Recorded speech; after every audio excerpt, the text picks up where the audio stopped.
I'll never forget when the Dumb and Dumber thing happened. We had a day off in New York City, like right after the movie, opened. And it was a big hit right out of the gate. So the theater was like packed. And I remember our scene played where the song is really featured. It's during, if people remember, the snowball fight scene, the famous snowball fight scene between Jeff Daniels and Lauren Holly. It's going on, and our song is, featured. It's loud. It's right there in the mix. Right there. But the place was packed, and the audience was laughing so hard through the whole scene. I kept wanting to tell everybody, shut up, this is my song. You can't hear my song. Yeah, so that was cool.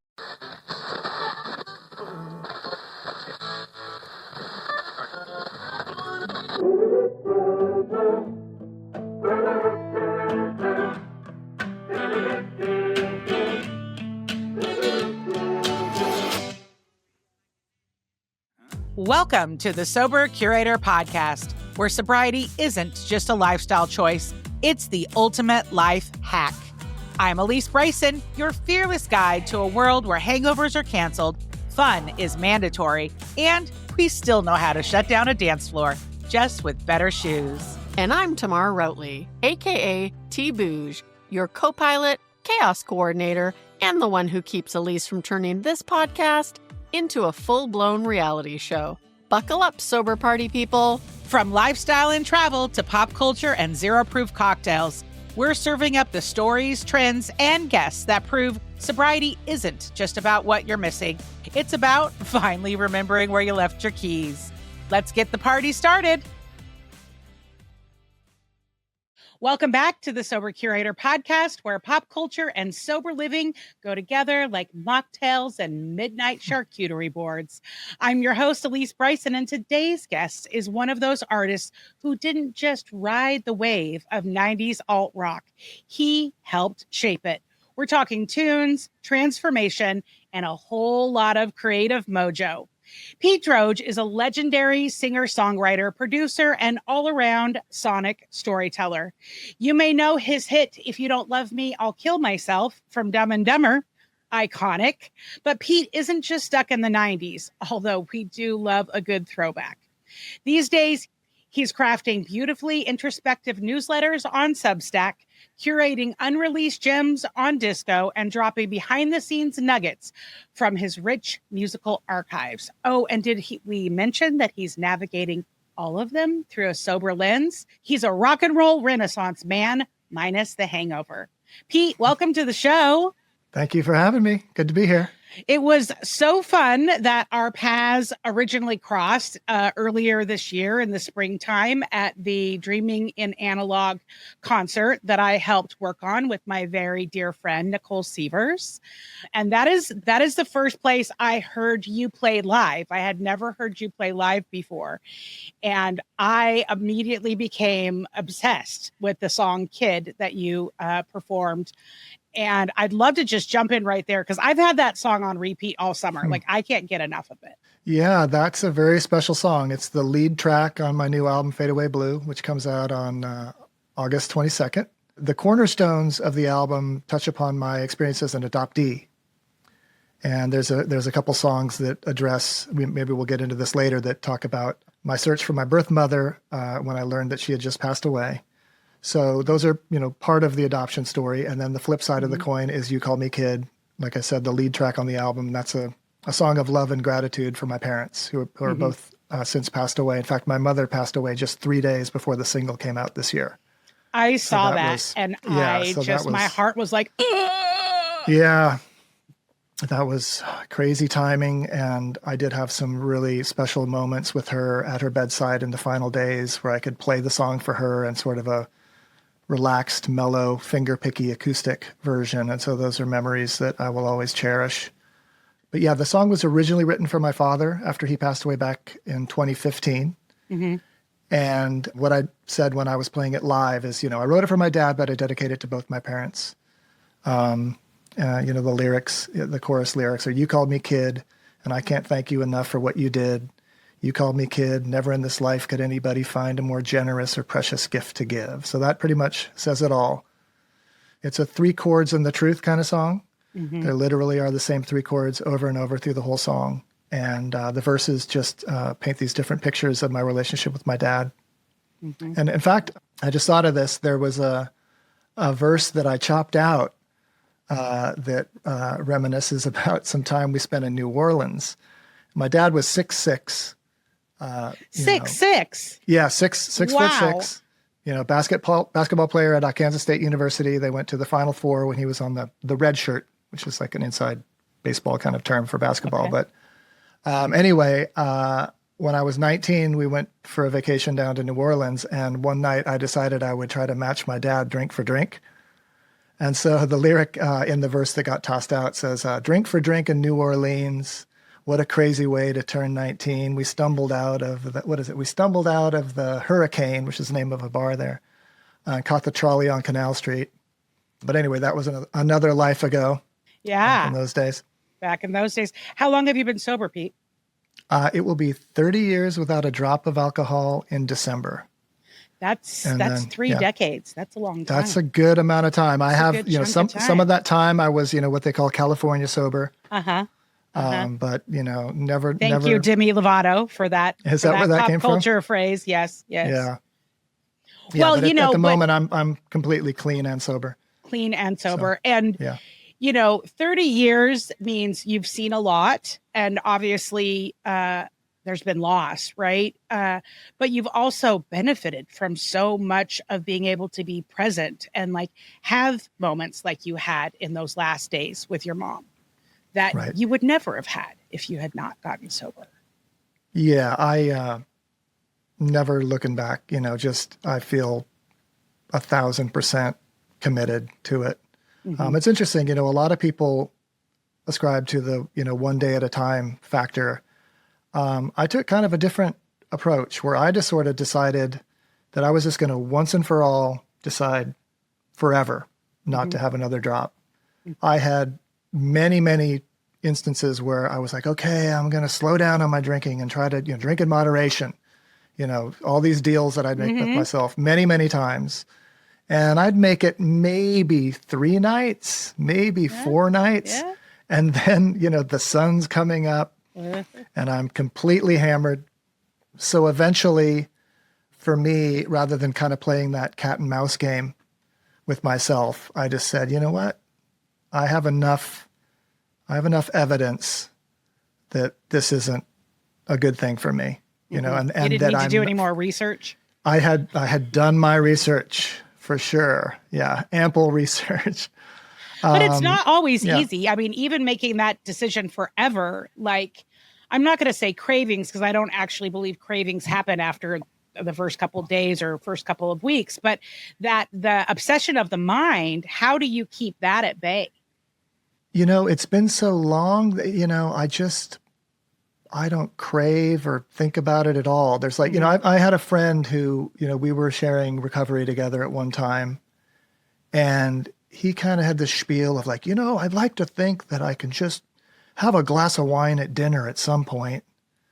And that did not sit well with me at all. For me personally, I was like, what I always used to say is, if I could have 1 glass of wine, I'd have 2 bottles, Exactly. It's like, exactly. and it's like, even there have been times when I've gone, at this point, maybe I could have just 1 glass of wine at dinner, but the risk of finding out is not worth it. It's like, if I could, what do I gain from that? I gain 1 glass of wine. Yeah. So exactly. what?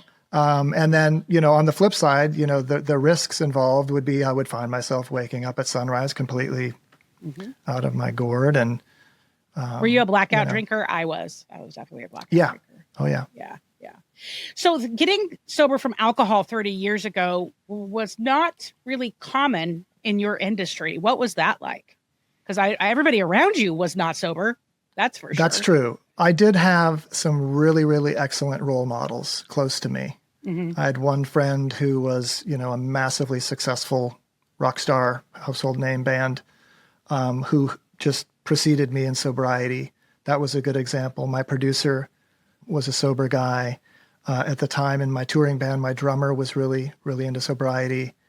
And I would say that the things that I learned from them was you don't have to be a buzzkill.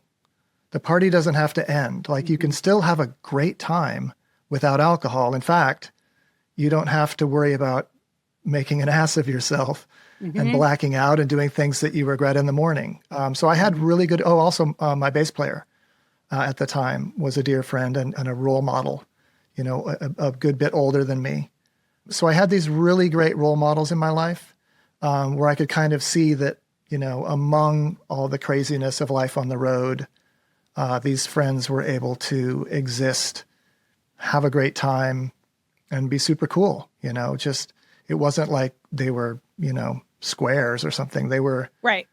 They were hip and they were happening cats. So I had that as an example, and I think that was really helpful. I'm sure it was. I mean, that is, what's the cliche saying? The opposite of addiction is community, is connection, right? Yeah. And when you have other people to be with and be sober with, it does make it that much easier. A lot of times people that are in creative industries, musicians, singers, songwriters, I hear that they're like, oh, I won't be as creative. My work won't be as good if I'm sober. Did you struggle with that in the early days? I did not struggle with that on the writing and creative front, like in the studio. Mm-hmm. What was challenging in the beginning was life on the road. Sure. That was the place where I probably had the most kind of knee-jerk reaction to want to grab a drink after like a rough sound check, where the sound on stage is terrible and the monitors are feeding back or whatever challenges you experience out there. That's where, kind of going in the dressing room, wanting to go to the break open a bottle. Mm-hmm. But no, I can't say that I felt any level of apprehension or fear that the creativity was going to turn off.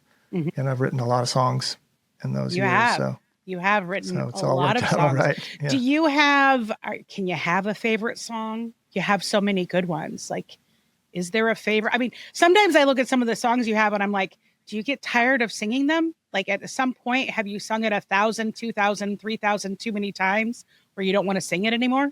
I enjoy singing the old stuff. There's kind of it's sort of a mixed bag when I look at the old material. Some of the old material, I look at them lyrically and I think about the writer that I am now. And I go, 1996 Pete, that feels like a first draft. Maybe you could have improved upon the lyrics on that one.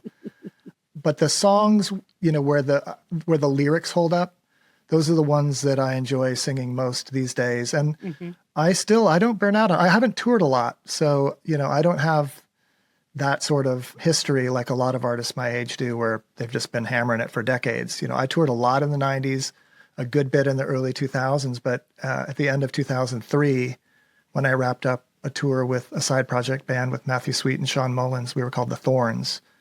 When we wrapped up that tour, I hadn't toured. That was the last proper touring that I did. Mm-hmm. So what did you do to stay busy during that time after you put down the tour bus? Right here in the studio. Uh-huh. I worked a lot as a producer for other singer-songwriter albums. I did a fair amount of music composing for film and TV. Mm-hmm. And then I actually, around 2015, I had chronic fatigue syndrome. Oh. And so I kind of worked through that for a couple of years, trying to sort of keep the plate spinning in my career. And by about 2017, I realized that I just really had to put my career on hold and basically went into like semi-retirement mode. So several of those years I was completely out of commission and couldn't work. And then in the last couple of years, I've been well enough. I'm still, squarely in the chronic fatigue zone, but I'm so much better than I was, say 5 years ago. Able to manage it more. Yeah, much more able to manage it. And, this year has been a lot of work gearing up for the new album. Mm-hmm. And I've had about 4 episodes where my energy really tanked and kind of got to the level where it was, like 5 years ago. Mm-hmm. The good news is those episodes only lasted a few days. That is and good. With a little bit of self-care, I was able to kind of bounce back and get back into action. So I'm really grateful to be back at it. But anyway, to answer your question about getting tired of the music, I think there's definitely an absence makes the heart grow fonder factor going on with me and performing live. I like to kind of reinvent songs. So that helps too, where I'll use alternate tunings. That's what we've been doing a lot, is kind of using like a drop D tuning and putting the capo on and doing it in a different key so it hits at a different place in my voice. I do try to stay pretty faithful to the original melodies, but I will go ahead and kind of change it up guitar-wise and rhythmically, and all of those things can kind of keep it fresh. And your wife, partner in life, she's also quite musical. What is that like? What has that journey been like to share something that's so sacred? It's been amazing. Yeah, I can't overstate the importance of Elaine's role in all of this. I met her in 93, right before I got my record deal, and invited her to come play on the record, and then she came on tour. So she really looked after me during the alcohol and drug years back in the day. Like I may not have made it without her. In fact, at the time that I was, shortly before I decided to stop drinking, I gave up pills. So here was my brilliant idea. Okay, I was like, well, I hear that, if you drink too much and take Valium, it's really bad and can kill you. So I thought, I'll get some Valium and that will slow me down on my drinking. Sure. Brilliant idea. Brilliant, right? Yep. And then you realize that there's a sweet spot of kind of an incredible buzz when you hit the right kind of level of both. And I was like right on the edge of being completely strung out on Valium. And we were friendly with a musician named Shannon Hoon from the band Blind Melon. Mm-hmm. And the night that he OD'd, that was like the wake up call for me. Mm-hmm. And with Elaine's support, we were like, okay, we're getting rid of these pills and we're going to nip that at the bud right now. Mm-hmm. So again, if Elaine hadn't been at my side in that moment, I might have just sort of continued down that path. At the time, shortly after that, when I decided to stop drinking, she was an amazing support, through that, because it was pretty intense for me in that moment. I was really fearful, about what it was going to be. And we had just come off like a year and a half of solid touring, and we just started renting a house here on Vashon Island. And she was nurse nice. She kept me in, nice, calming, decaffeinated tea, and she'd run to the grocery store and buy bath salts. Yeah, all of that. So cookies. Yeah. And, so just, as a partner, she's been amazingly supportive and incredible on that front. And then as a creative partner as well, being able to, have someone in the home that I can lean on creatively. She's an executive producer on the new album. So she very much was involved in sort of shepherding that whole project and choosing the songs, and, co-wrote 6 of the 10 songs. So yeah, she's amazing, really incredible. And have you always been based in the Pacific Northwest, or did you used to live somewhere else? I moved to Bainbridge Island when I was 8. That was 1977. Okay. And then lived around, when I was 18, I moved over to the city and, kind of lived all over Seattle. Mm-hmm. In 93, I moved to Portland and was, living there for 2.5 years. But like I mentioned, a year and a half of that, we were on tour. Mm-hmm. So I was down there for a while. When my first album, not there. Yeah. Yeah. Eventually we just had our stuff in storage.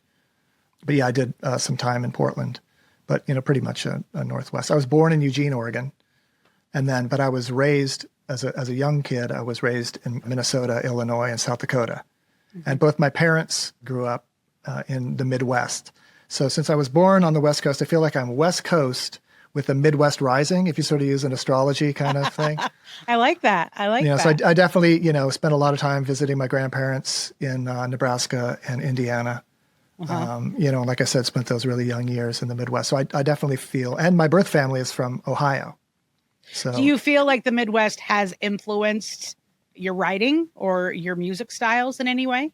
I don't think so. I feel like everything, in our generation, everything's kind of everywhere. You know what I mean? Like you could have grown up in South Dakota and been a Kiss fan, or you could have been in Washington State. Like everything was pretty more of a monoculture. Mm-hmm. I would say, where the location has had a massive impact is in the fact that I was in Seattle in the late 80s and early 90s music kind scene. Of an iconic time to be in Seattle. Not a bad thing. Yeah. Yeah. Kind of a big deal. So that was really fortuitous for me, to be around that scene. And, and to this day, you mentioned the Dreaming in Analog gig at the Moore Theater, which was, obviously, but I'll tell the audience, celebrating the life and work of beloved music journalist and author Charles R. Cross. And just seeing our music community come together to celebrate his life was a reminder to me of how special the Seattle and Northwest in general music community is. It's very tight knit, and it was cool for me to see old friends there, but also to make some new friends to kind of connect with some of the younger generation that have come up, since I was around. So we're really blessed to be here in this community. Such a magical night to be a part of, and the two standout songs. Well, there were several standout songs. Yeah. There weren't just two. Definitely Kid. I loved the everybody at the end with Ooh La La, like that. I could listen to that kind of over and over and over again as well. Yeah. I guess I show my true addict colors, because when I like something, I just like it a lot, just the same over and over and over again. Yeah. But there was a lot of different backgrounds and experience on the stage, but it also, like, the common thread was Charles. And I think it's actually been, we're right around the 1 year anniversary of his passing, because Nicole's birthday was yesterday. And I feel like it was right in the same weekend. And, I didn't know Charles well as many people did. He came into my life, 6 or 7 years ago. And he was always very complimentary to me of my efforts with the Sober Curator, which was like, I couldn't believe someone with his skill set and his background was even paying attention to the Sober Curator, let alone commenting and saying such nice things about it. And so that just meant the world to me, because I was like, that's better than any scorecard or trophy that I could get anywhere else, just to have someone with his skill and discernment, recognize what I was trying to do. Yeah, he was super cool. I wasn't super close with him, but both Elaine and I thought the world of him. He was a wonderful human. Yeah. Definitely was. So you do a lot of content creation yourself, not just making music and writing songs, but you have your Substack series. How has that been going? How long have you been doing that? That's amazing. I love the Substack. I think it's about 2.5 years, something like that. I cherish that. It's a really, really special relationship that I've developed with my subscribers there. It was something that I actually yearned for a long time. And I remember I had a conversation with a web developer years ago, basically telling him, look, I want to have sort of a feed where I can kind of I can write, and then I can embed a piece of audio, and then I can write more, and then have a picture with a caption, and then write more, and then have a video, and I wanted to have this sort of customized website. And he just was total buzzkill. It was just like, oh man, all the coding and all the back end of that would be really time consuming and really expensive, and pretty much talked me out of it, because, the technology at that time just didn't exist. This was back in the days of Dreamweaver and, doing all the code. And so the fact that now you have this really super intuitive, user-friendly interface. And what I like about Substack is it's very simple and it's very clean. It's just well-designed. There's not a lot of clutter. There's not even that many options to lay it out. Like, they don't even let you change the font color. It's just about the writing, and then obviously the multimedia aspect is really, really cool for me. So the ability, especially with an album like the new album Fade Away Blue, to be able to dive much deeper into the stories behind the songs and the processes of, is that how I say it? Anyway, to dive into, how the songs came to be. Like, I have a thing on there that I do called From the Sketchbook. And I literally take, sketches from my phone of the writing process. So in the case of You Call Me Kid, there's literally like the very first minute of the very first sketch of the idea of that song. That's so you hear cool. it, so I sang, You Call Me Kid, You Call Me Kid, You Call Me Kid, You Call Me Kid. I kind of had the melody for the first and third, and I thought, we need, a different line for the second and fourth lines. And then you hear the verse take shape, and then I kind of write about how the song unfolded. So that's really fun for me. I come from a long line of teachers. My mom that raised me was a elementary school music teacher, and my birth family, there were lots and lots of teachers there. So I have it in the nature and the nurture. So that's a little bit, kind of scratches the teaching itch a little bit for me to kind of share my process and talk about writing. And, there's kind of there's a sense of community there as well, where, Mm-hmm. people can comment, and I make a point of always responding to all the comments. So that's been really touching and amazing to have that feedback, and especially with the new song. So with You Called Me Kid, and then with the follow-up single Song for Barbara Ann, it gives you more of a sense of the fact that the songs are landing and are touching people. Mm-hmm. So yeah, I can't say enough good things about Substack. I will say it's a lot of work. I put a lot of time and effort into it. It is a lot of work. People Yeah. don't realize how much time content creation, archiving, researching, editing, uploading, Yeah. all the thing, how much that takes. And, all the contributors to the Sober Curator are all volunteer, and lots of people will reach out and they're very excited and they want to get started and they have all these ideas, and they might come to like one or two of our meetings and they might submit a piece. But then when they get into realize like, oh, you've got to kind of feed the beast, you have to keep it going. It is a lot of work. When you do it enough, it also becomes, I feel like, almost second nature, like journaling, just a different way, like a very public journal, if you will. Yeah. I wish I had been writing and documenting and capturing in an organized way for longer than I have, because I do love looking backwards, mostly because I can be like, oh, that was terrible.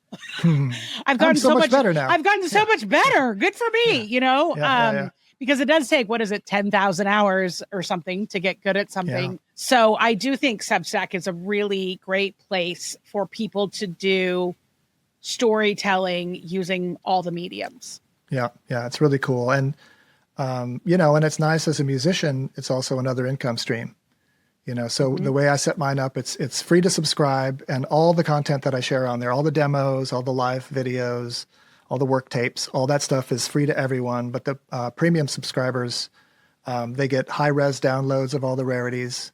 They get new music before it is released. Mm-hmm. They get discounts on merch and early bird tickets. So there's kind of perks for the paid subscribers. And it's not a huge number that choose to go to premium, but it's enough, in this day and age when, I don't know how much you follow music business stuff, but it's changed. Yeah, streaming is not known for changed everything. The way that money gets made is completely changed to what it was 15 years ago, 20 years ago, 30 years ago. It's completely different. For sure. Yeah. So it's nice to have that, that support from the, what they call the super fans, to sort of to join as premium subscribers and have that extra bit of income is really nice. Mm-hmm.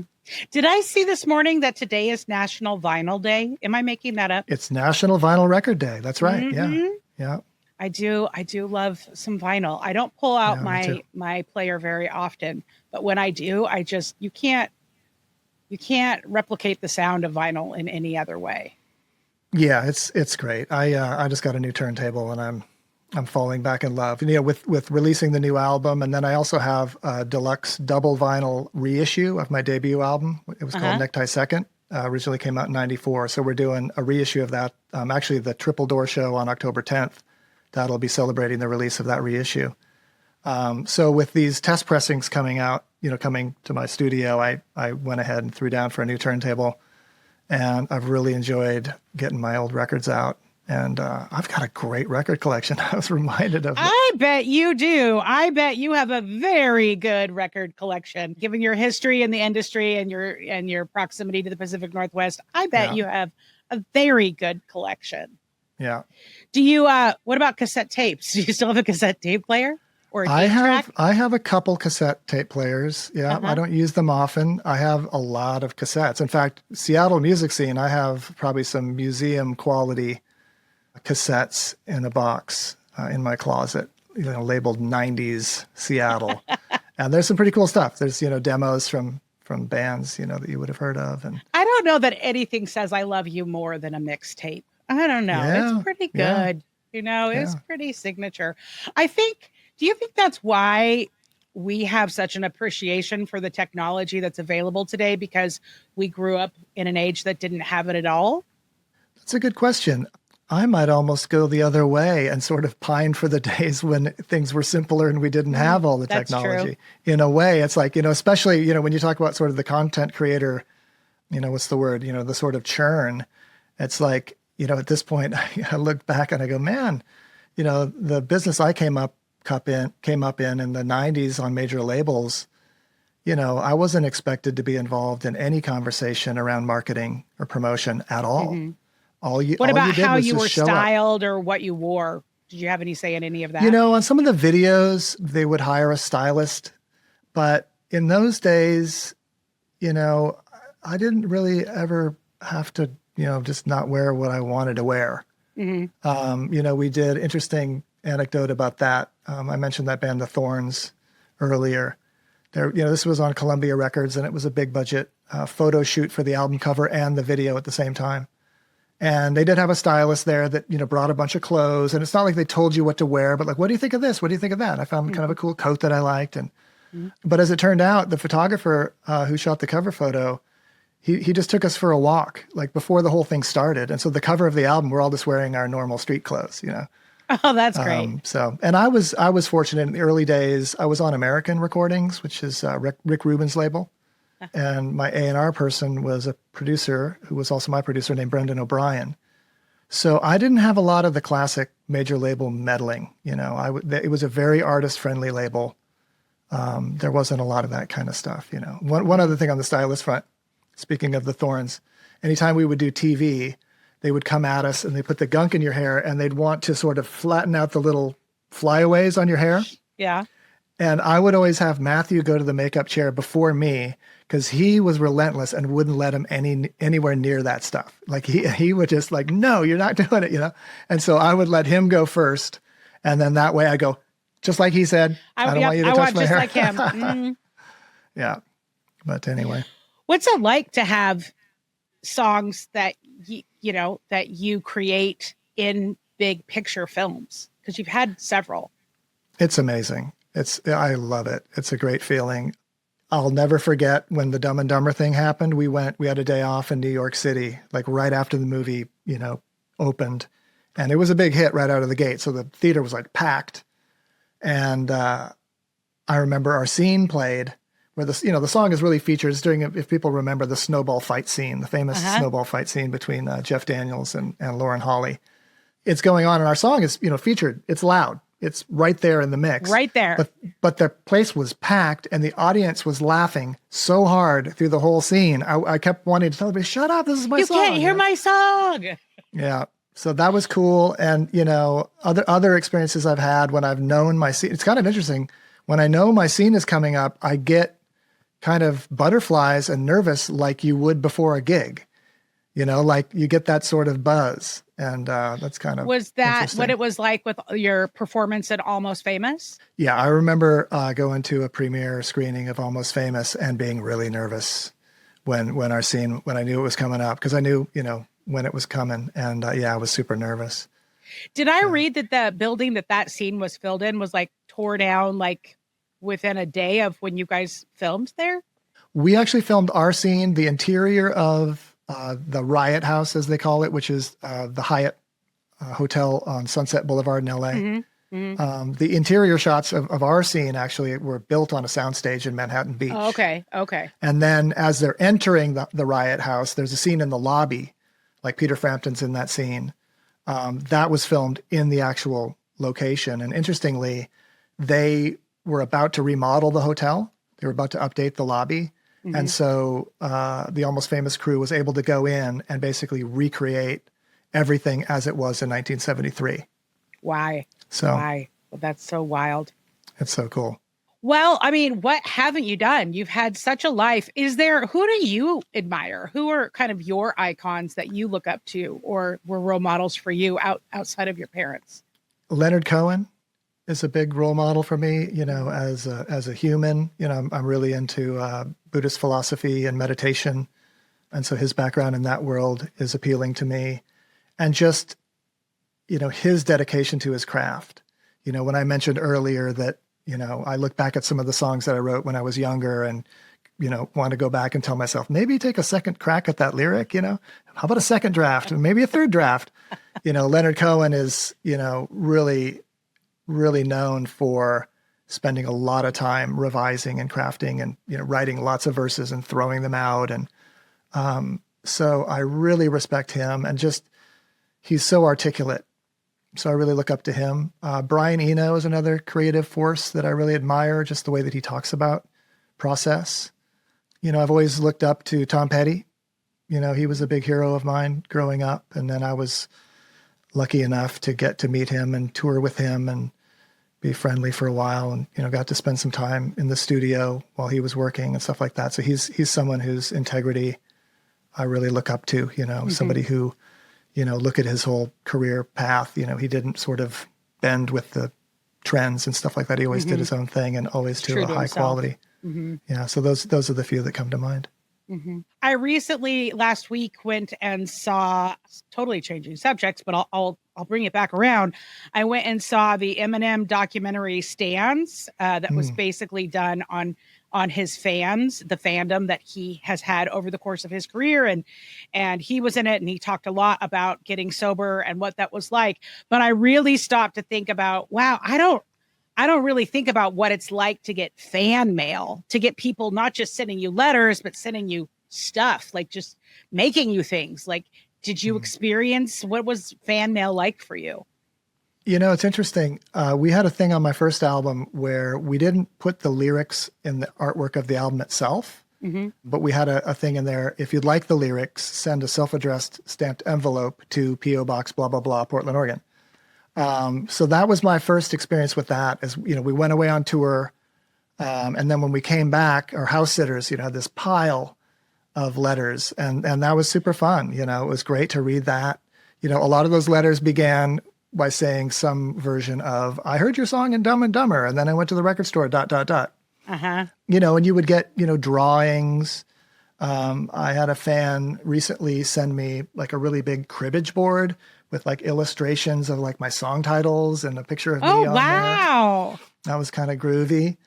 Nowadays it's more emails and DMs and stuff like that. Sure. And it's one of my favorite things about the modern music business is the fact that you have that direct channel. Now I can't always be as responsive, sure, maybe as some people would like me to be. I mean, sometimes people kind of start to think that we're pen pals and it's like an ongoing thing.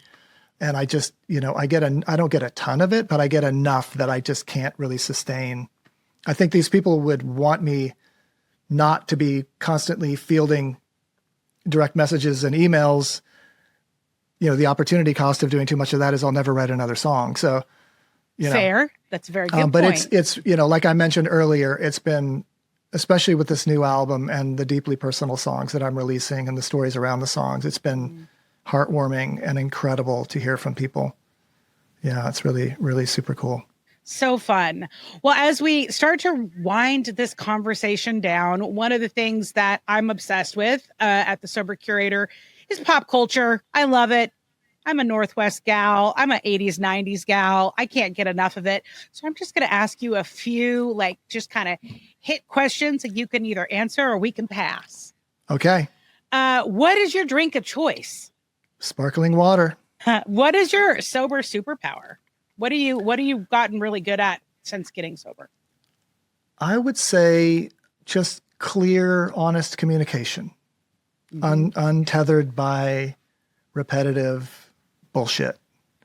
When I was drinking a lot, I had one group of friends that nicknamed me Repeat because I would just I was one of those guys that just that record is amazing. It's an amazing record, that sort of repeat thing. So I would say just kind of clear communication. That's something that sobriety helps me with for sure. When you're not creating, what's your favorite thing to do? Meditate. Yeah. And movement practice, which I've been kind of slacking on in recent times because I've been so busy. But through all the fatigue years, meditation and Qigong were just hugely important to me. So those are the things. And just, being in nature, being on Vashon Island, just being surrounded. You're just surrounded by gorgeous beauty. Yeah. What is you have a snack attack? What are you eating? Lately, I've been reaching for the chili pistachios. Oh, okay. Yeah. Do those have a kick to them? They have a nice little, what my friend calls twang. They got a good twang to it. And, I like that you got to work for it. You got to break them open and, Yeah. you can't just shovel You it can't in just keep nonstop. shoveling, right? Yeah. So They slow you pistachios are down big. a little bit. Yeah. I love a good gelato, but we can't keep it in the house or I would eat it every day. But that's so the treat. is that your guilty pleasure? Is that the thing? That would be, I can't say, that for sure. That's like if we're going to have a treat, celebrating like New Year's Eve every year. Gelato. Lately it's been gelato. It used to just be ice cream, some form of ice cream, but recently we discovered this brand of gelato, which I don't remember what it is called exactly, but pistachio. I like pistachio. Okay.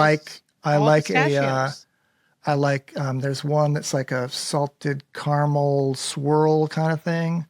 Always down with the salted caramel. I'm down with old Cherry Garcia. Okay. And we used to do a That's thing. an OG. That's an OG for sure. That was my sort of replacement for alcohol when I first got sober. Right. I had real sugar cravings. Most people do. And I would sit down with a pint. In those days, it was frozen yogurt. I was kind of steering clear of the dairy. And I would eat an entire pint of Cherry Garcia frozen yogurt. And then wonder why I couldn't sleep. Weird. Because I was so jacked on sugar. And then we also discovered a great taste treat where we would take fresh blackberries and homemade Greek cookies and crunch them up and then mix those in with the Cherry Garcia. As if, too much of a good thing. As if you needed more, but it was curious. amazing. That sounds really good. We were tempted to write them a letter and tell them that they could do Cherry Garcia Plus if they wanted to really take it to the next level. They could really take it to the next level. Yeah. Well, I love that so much. Pete, where can our listeners find you? The website is just my name, PeteDroge.com. And, we talked about Substack. That's definitely the place to be. That's, the most active place. Although these days with the record coming out, I'm on the Facebook and the Instagram, and I do have a Blue Sky. And I actually started a TikTok that I've never uploaded anything. And I think I have 2 followers now. But it's like in the music business, they tell you that that's what you got to do in music to break your music. And I just have a very long to-do list, and getting on TikTok has not made it to the top of that list yet. But yeah, Substack is really the place. People want to kind of dive deeper and learn more about me. That's a great place to go. PeteDroge.substack.com. Perfect.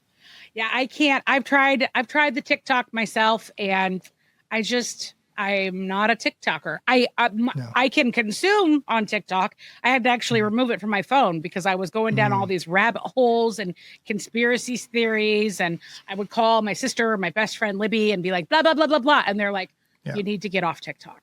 Right. So, the algorithm knows how to sort of bend and shape to your desires. For me, I spent a little time on it. Not because I wanted to, but more just to kind of go, okay, what are musicians doing on here? What are they doing? Sure. What can I do?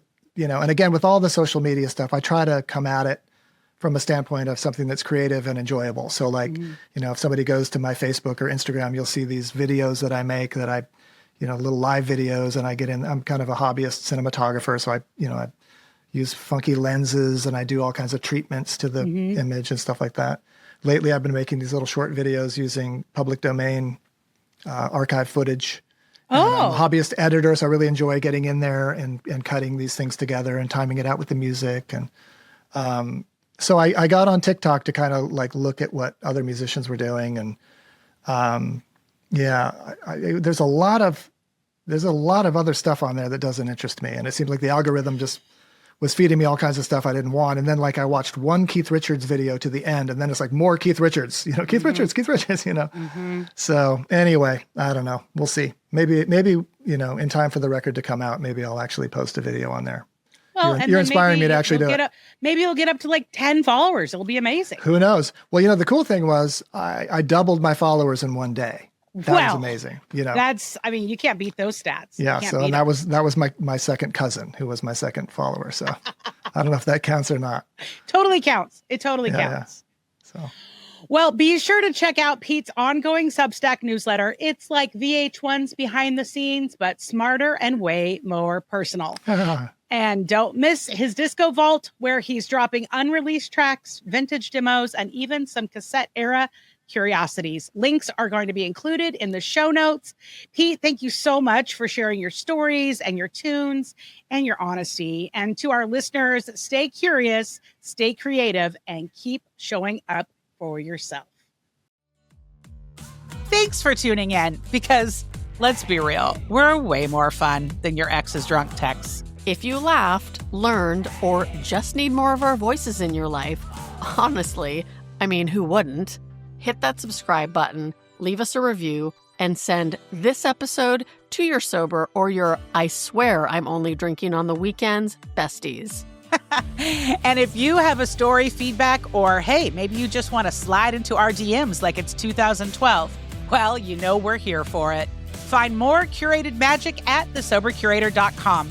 And remember, getting sober matters, staying sober matters more.